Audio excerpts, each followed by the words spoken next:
Once you've made a selection, you'll notice some tool options appear at the bottom of the screen. This allows you some control when it comes to making adjustments to your selection, as well as controlling what's in your selection.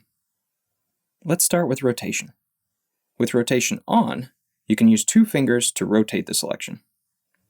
Turn this off, and you won't be able to rotate it using 2 fingers, but you'll still be able to adjust it in other ways.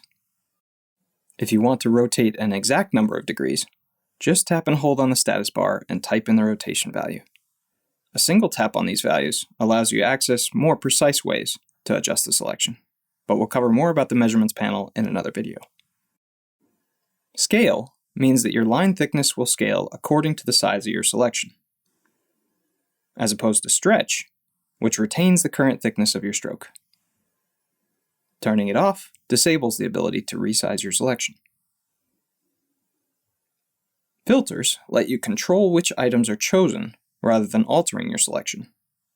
We covered these more in the lasso, item picker, and color picker videos, so check those out.